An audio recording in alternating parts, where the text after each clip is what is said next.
the storm that changed everything. The wind screamed like a wild animal across the frozen surface of the planet.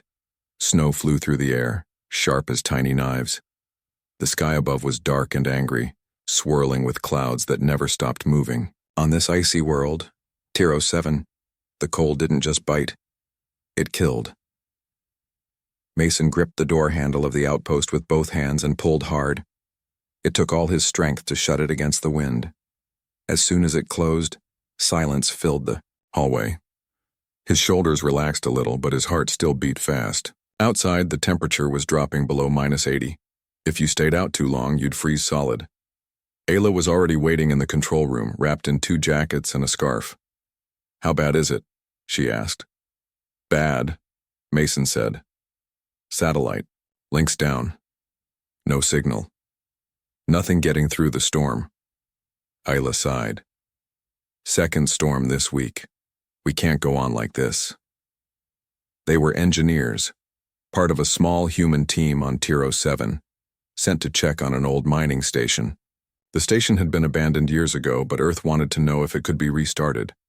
Mason and Ayla had been on the planet for 6 weeks, cold, silent, lonely. Just 2 people, and the endless snow. Mason poured himself a hot drink and sat down. Just as he took his first sip, the alarm beeped. Ping, ping, ping. "What's that?" Ayla asked, standing quickly. Mason stared at the screen. "Lifeform detected, outside, 30 meters northeast, buried under the snow." Ayla blinked. "What?" He nodded. "The heat sensor's picking it up. Something, or someone, is alive out there." They looked at each other. Then they ran. Bundled in heavy suits, they stepped outside the outpost, into the deadly storm. The wind pushed hard against their bodies. Snow hit their visors and stuck to their boots. Using the tracker on Mason's wrist, they moved step by step across the white hell. 30 meters felt like 100. Then, he stopped. "Here," Mason said, dropping to his knees. Ayla knelt beside him. Together they began digging. The snow was deep. The cold tried to steal their fingers, but they didn't stop. Then, they saw something, a hand, thin, light blue, not human. Mason gasped. "It's an alien," Ayla whispered. "She's a girl." They dug faster. After a few minutes, they pulled the body free. She was small, maybe the size of a human teenager. Her skin was smooth and glowing faintly like a pale star. Her hair was silver white, frozen solid. Her lips were blue. She didn't move, but Mason placed his fingers on her neck and felt it. A weak pulse. "She's alive," he shouted. "Barely." They looked around. No one else. No crash. No shelter. Just her, buried alone. Ayla grabbed her radio. "We're bringing someone in. Prepare the med bay." Inside, they placed her gently on the heated table. "She's freezing to death," Ayla said, checking the vitals. "Her core temp is 18 degrees. "That's almost impossible." Mason turned on heat lamps, blankets, and thermal pads, but it wasn't enough. Her skin was still ice cold. Then Ayla said something strange. "Look at her chest." Mason leaned in. Under the blanket near her heart, a faint glow was pulsing. Not strong, but steady. "She's not just cold," Ayla said. "She needs something." "More. Something alive." Mason looked at her. "You think she needs body heat?" Ayla hesitated. "We have to try. If we do nothing, she'll die." Without another word, they both placed their hands under the blanket, on her arms, shoulders, chest, giving her warmth directly. Her skin felt like frozen glass at first, but slowly, it softened. Then, her eyes opened, big, bright, glowing like moons. She looked at them in silence, and then softly she whispered, "Warm." In that moment, the storm outside still raged, but something had changed inside the outpost. A stranger had come from the snow, and her life had just been saved by the warmth of 2 humans. They had no idea who she was, or what was coming next, but the storm had brought more than danger. It had brought a beginning, heat, and secrets. The room was still warm. The soft hum of the heater filled the silence. Ayla sat by the bedside watching the alien girl sleep under layers of blankets. Her glowing skin had dimmed, but the color was no longer blue. It had warmed to a soft silver. Mason entered quietly, carrying a cup of hot water. "She's still asleep?" Ayla nodded. "Her vitals are better now. Her heartbeat is slow but steady." Mason set the cup down. "I sent the report to Earth Command. I didn't tell them everything yet. Just said we found a life form in critical condition." Ayla frowned. "If they find out what she really is, they might take her away. Or worse." "I know," Mason said. "That's why we need to wait until she wakes up and talks to us. We need to know her story first." An hour passed, then 2. Finally, the girl stirred. Her eyes opened slowly, glowing faintly. She turned her head and looked around, confused. Her voice was soft and broken. "Where?" "You're safe," Ayla said gently. "We found you in the snow. Do you remember what happened?" The girl blinked. Her lips trembled. "Cold. No air. Black sky."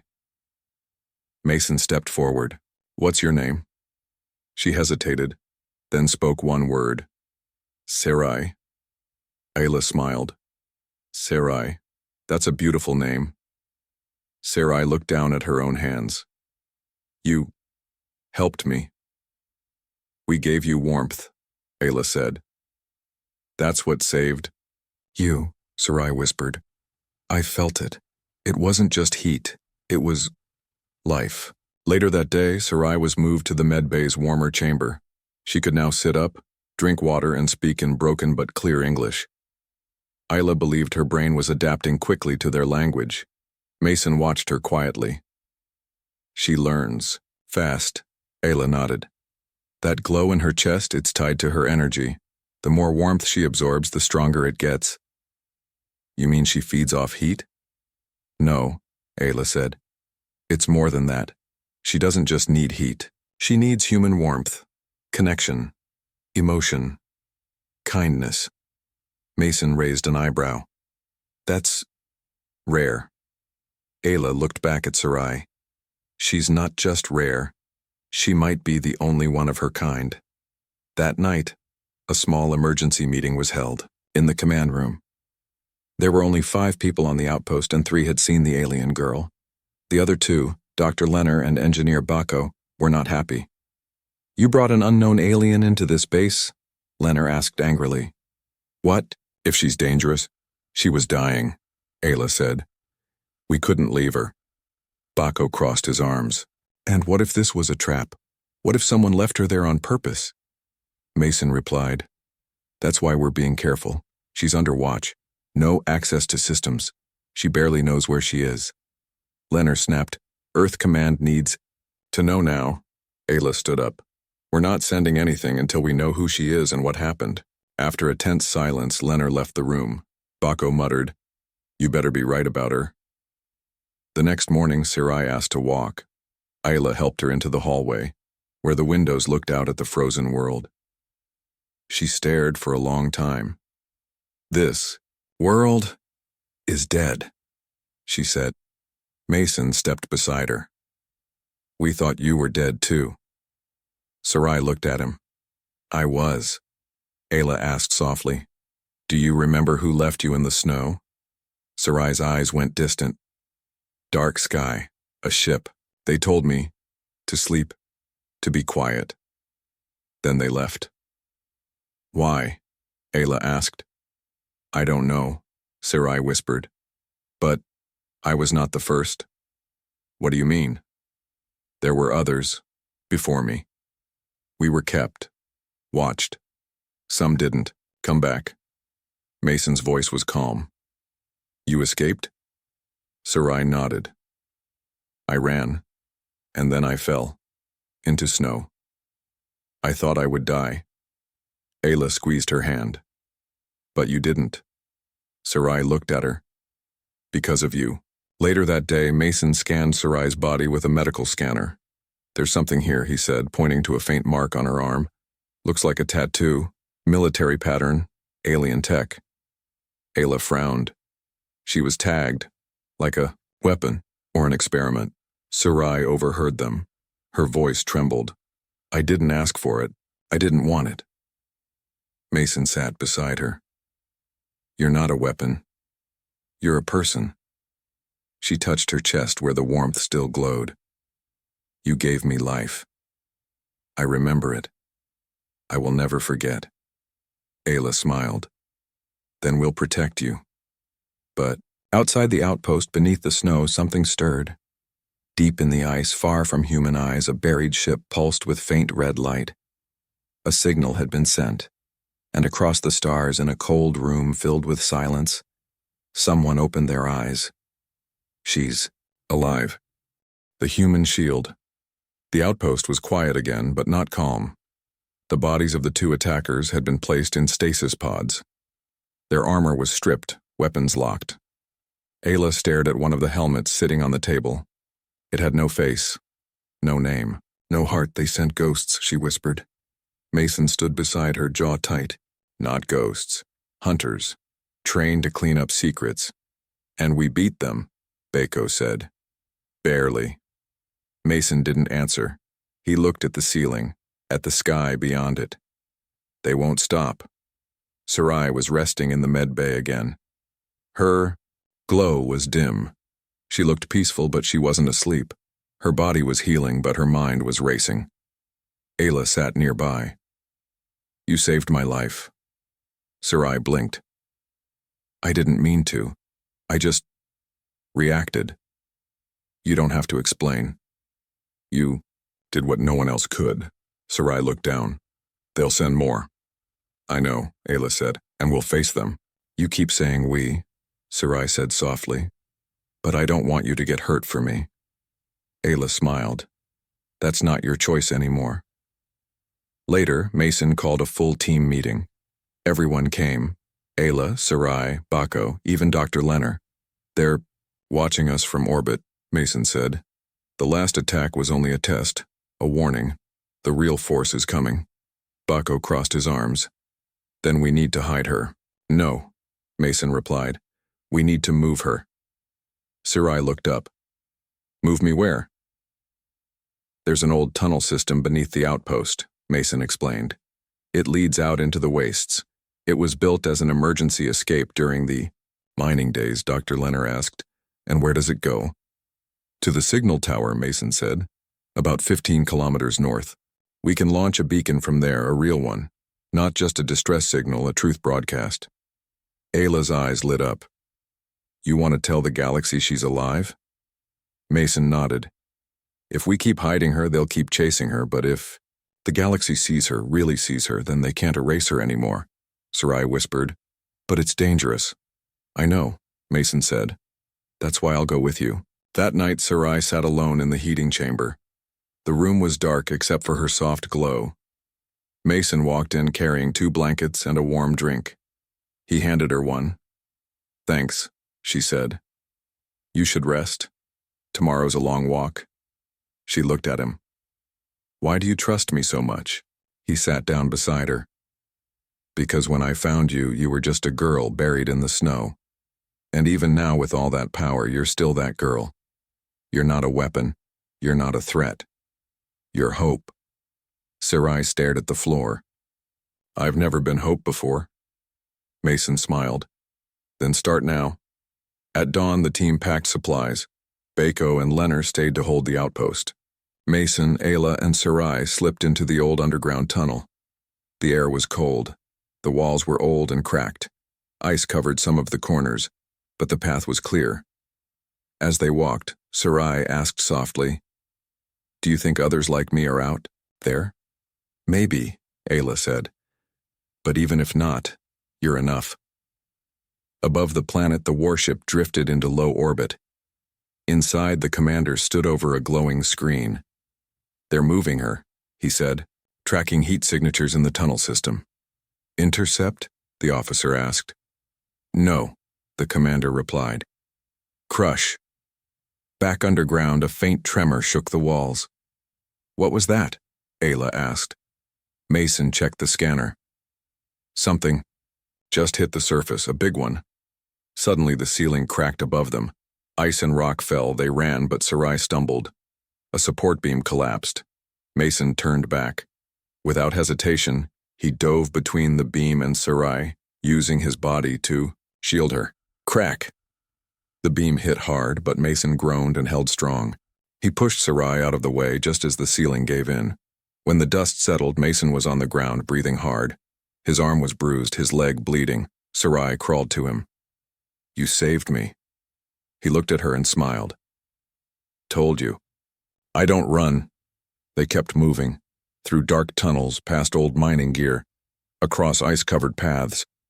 Each time they stopped to rest, Mason shivered from blood loss, but he never complained. Sarai kept giving him warmth. Her glow wrapped around his injured arm like a gentle flame. He felt better every time she touched him, not just in his body, but in his heart. Finally, they reached the edge of the tunnel. The exit led into a deep snow valley.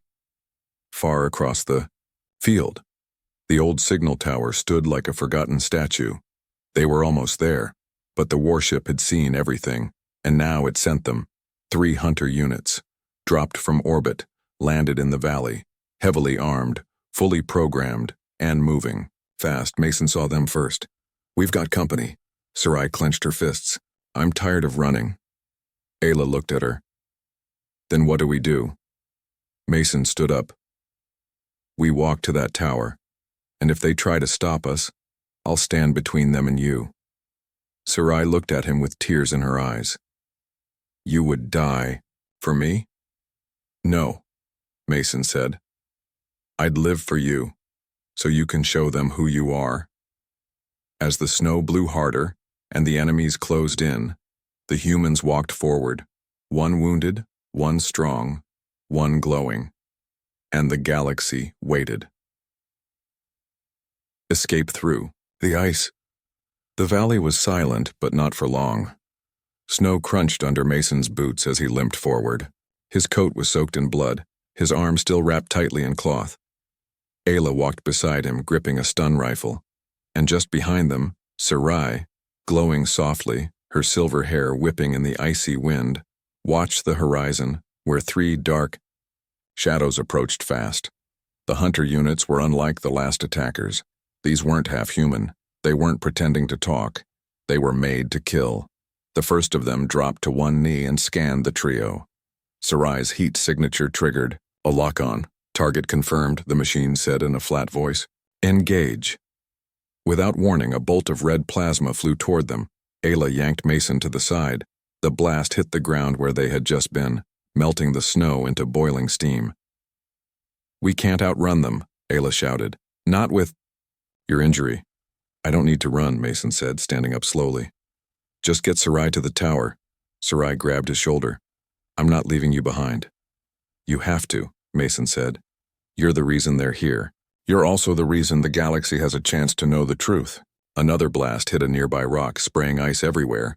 Ayla screamed, "Go now!" Sarai took a step forward. Her chest glowed brighter. Her hair lifted slightly, like a current of energy moved around her. "I said I'm not running anymore," she said.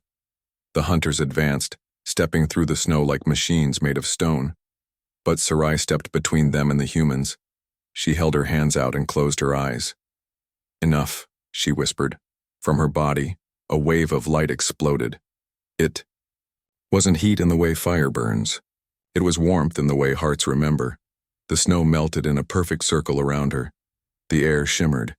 The machines froze in their tracks. And then they broke. Their armor cracked.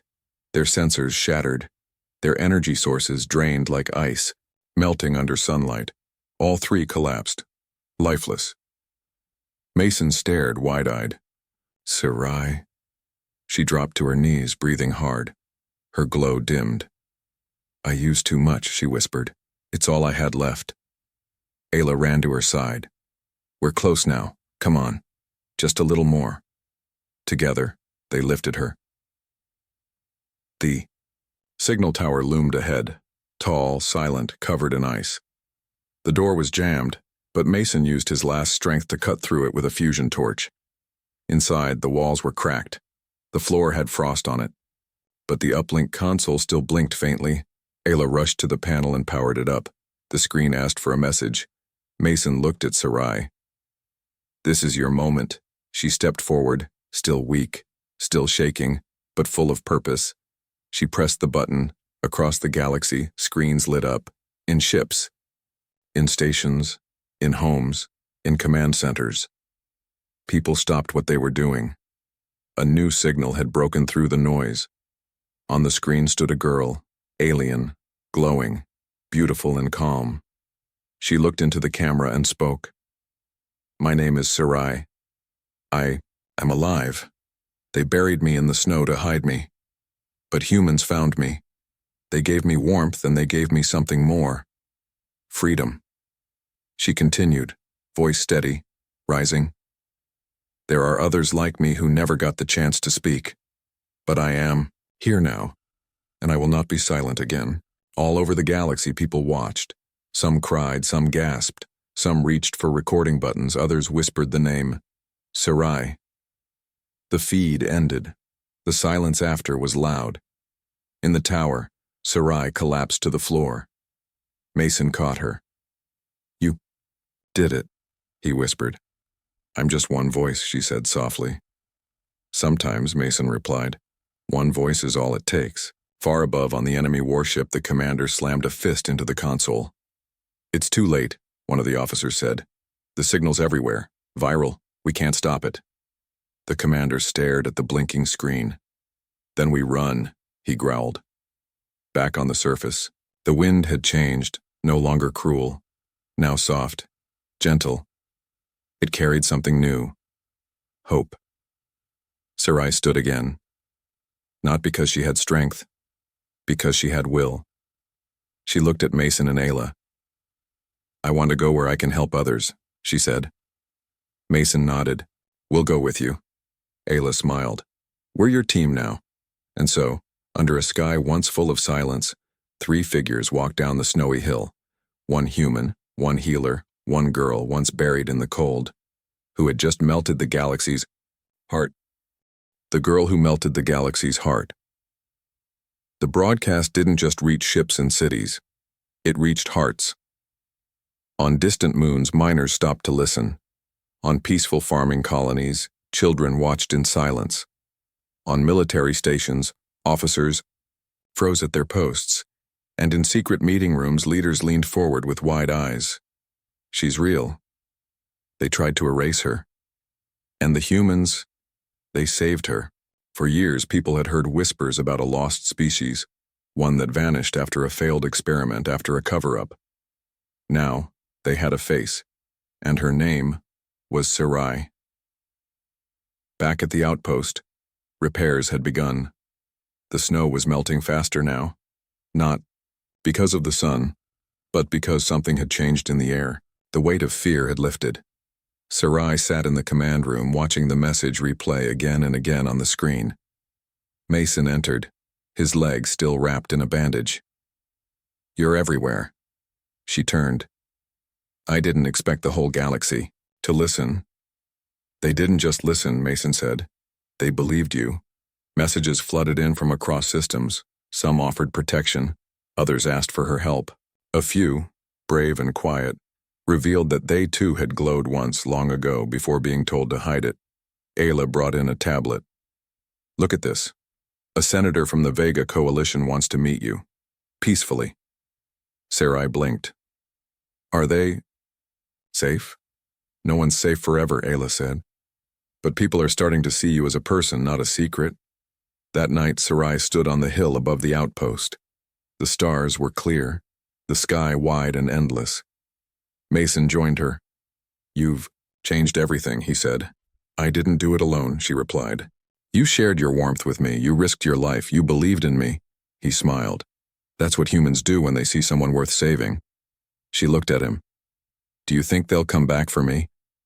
"Maybe," Mason said. "But next time you won't be alone. The galaxy knows now. They'll be watching and helping." In the following weeks, things moved fast. The outpost was renamed Sarai Station. Visitors came from peaceful worlds to meet her. Scientists asked questions, but none dared to treat her like a test again. She answered only when she felt safe. Phew. Council of Interplanetary Peace sent protection, guards, drones, shields. But the most powerful protection was her story. The memory of a girl who had been buried in the cold and brought back to life by simple human warmth. During a ceremony, Sarai stood before hundreds, broadcast again across millions of screens. Her voice, though soft, filled the air. I don't come to take power. I come to give it back, to those like me who are still hiding, to those who thought no one would care. I was frozen beneath the snow, forgotten. But the humans, they reached for me, not because they had to, but because it was right. Mason and Ayla stood proudly behind her. The crowd clapped. Some cried, some smiled with hope. Later that night, Sarai sat in her room with Mason beside her. She whispered, "Do you ever wonder why you helped me that day? Why you stopped in the snow?" Mason thought for a moment. "Honestly, I don't know. I just saw you, and I knew I couldn't walk away." Sarai took his hand. That moment changed the galaxy. Mason looked at her. "No. You changed the galaxy." On a distant planet, a child who had been hiding his strange glowing skin for years watched the final part of Sarai's speech. He looked at his mother and said, "Maybe it's okay to be me." His mother smiled, tears in her eyes. Maybe it isn't. Somewhere in a dark part of space, the people who once hunted her watched the world shift around them. The shadows were shrinking, and truth was taking their place. One human, one girl, one storm. That's all it took, to show that even buried in ice, even forgotten by history, a heart can still shine, and the warmth of a human hand, it can melt the coldest silence in the galaxy. Who left her there? The wind outside had quieted, but tension inside the outpost was growing. Mason couldn't sleep. He stood alone in the control room, staring at the frozen terrain through the thick window. The snow was still deep, hiding secrets beneath its white silence. He glanced at the scanner screen again. Something wasn't right. In the morning, Mason and Ayla returned to the site where they had first found Sarai. The storm had covered the tracks, but Mason had marked the location in his tracker. The wind howled around them as they dug through the snow again. After 15 minutes, Mason hit something solid. Metal. "It's a ship," he said, "or what's left of one." They uncovered part of a broken hull, buried deep under the ice. It was small, just large enough for a single passenger. The design was strange, smooth black metal with soft curves, unlike any human craft. But what stood out most was the symbol near the hatch. Ayla touched it and pulled back quickly. "It's warm." "Even after all this time?" Mason whispered. "That's not normal." They took scans and pictures, then returned to the outpost. Sarai sat quietly in the med bay sipping warm tea. She smiled when she saw Mason and Ayla return, but that smile faded when she saw the symbol on the scanner. "That ship," she whispered. "I've seen it." "You were inside it?" Mason asked. Sarai nodded slowly. "They told me it was safe. They said it would keep me cold and quiet." "Who are they?" Ayla asked. Sarai hesitated. "I don't know their names, but they wore black. No faces, no names, just voices." Mason leaned forward. "And what did they want?" "They studied me, watched me sleep. They said I was rare, valuable, but dangerous." Ayla gently asked, "Do you remember how you got away?" Sarai's face went pale. "There was a fire. The lab shook. An alarm rang. Everyone ran. I escaped in the small ship. I didn't know where it would go. I just wanted to live." Later, Mason reviewed the data from the buried ship. He found something strange. "There's a transmitter," he said. "Very weak, but still active." Ayla's eyes widened. "It's been sending a signal?"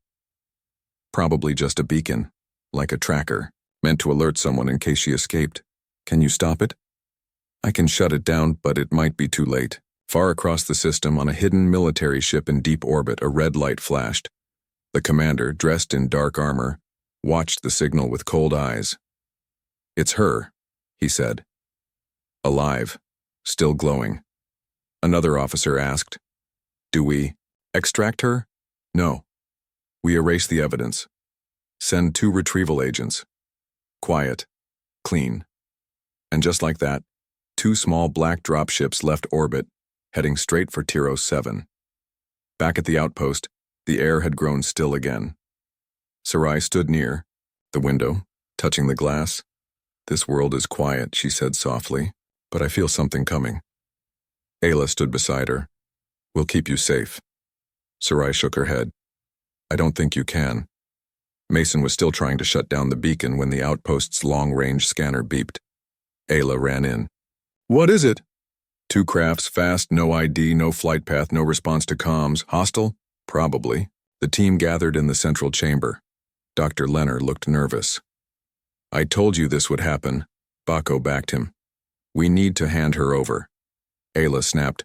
"No, she's not a criminal. She's a person." Lenner scowled. "A person whose presence could kill us all." Mason stepped forward. "We don't run. We prepare." That night, Sarai didn't sleep. She sat beside the heating unit, glowing softly. Ayla sat near her. "You don't have to be afraid." Sarai looked up. "I'm not afraid. I'm tired." "Tired of running?" She nodded. "Tired of hiding. Tired of being a secret." Mason entered the room. "Then maybe it's time to stop hiding." Sarai looked at both of them. "You're not like the others. You don't see me as a threat." "We see you as someone who matters," Ayla said. Sarai closed her eyes. "Then I will not run, not again." Outside, the 2 black dropships landed in the snow without a sound. 2 shadowy figures stepped out, cloaked in armor. They moved silently toward the outpost, weapons hidden, intentions cold. They weren't here to rescue. They were here to erase. Visitors in the snow. The wind was soft again, whispering across the snow like it was hiding something. But inside the human outpost, everything was tense. Everyone felt it, even those who didn't believe Sarai was in danger. Mason stood at the window, watching the snowy hills beyond the landing zone.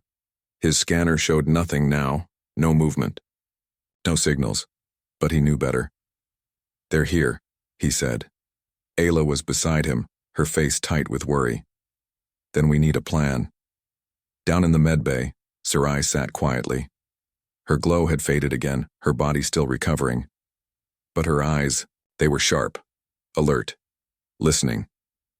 Suddenly, the alarm chimed. Knock. Knock. Knock. Not the storm. Not a warning. A real knock. At the main outpost door, Mason, Ayla, Dr. Lenner, and Baco gathered in the entry chamber. The camera screen showed 2 figures standing outside. They wore black armor, clean, smooth, and without symbols. Their faces were covered by helmets. No names, no emotions. One of them spoke through the comm. "We are with Galactic Emergency Services. We received a distress signal from this outpost." Mason narrowed his eyes. "That's a lie." "They don't have a real call sign," Ayla whispered. "They're faking it." Dr. Lenner stepped forward. "We should let them in." Mason held out his hand.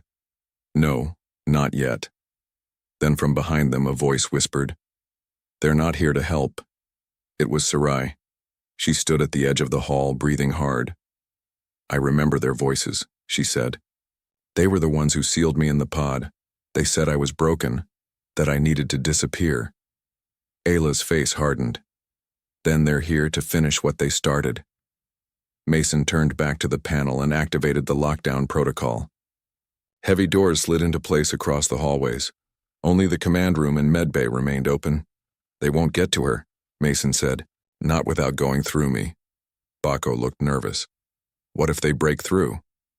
"Then we lead them away," Mason replied. "We give her time." Sarai stepped forward. "No, I don't want you to get hurt for me." "You don't." Get to decide that, Ayla said.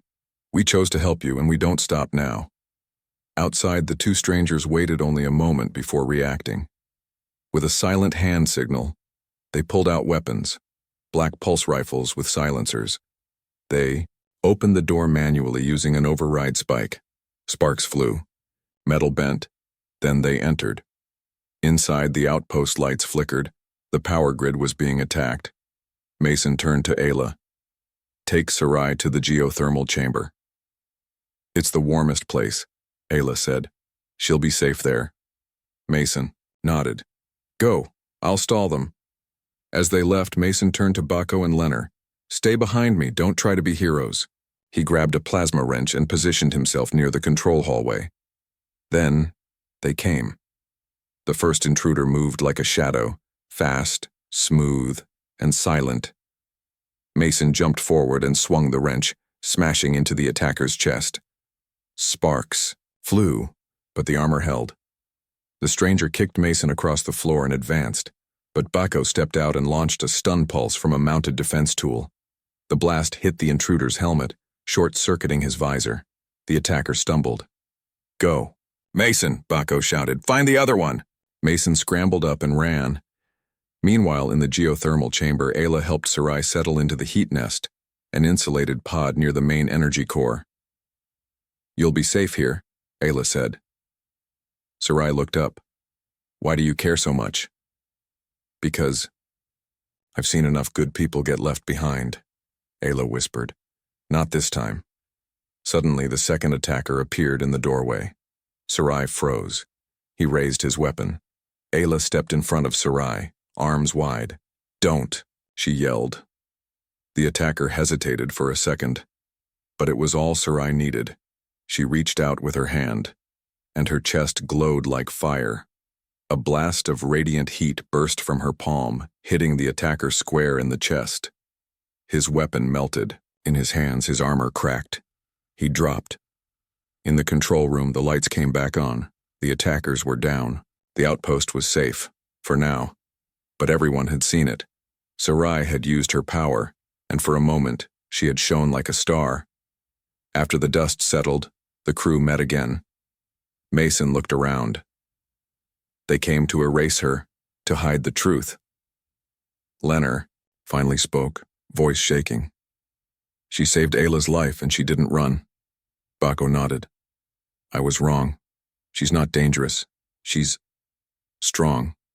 Sarai sat quietly, her glow fading again. They will come again. We'll be ready, Mason said. But outside, the ice cracked. Beneath the surface, something deeper stirred. The first team had failed, but the one above orbit had not given up, and next time, they would come in force.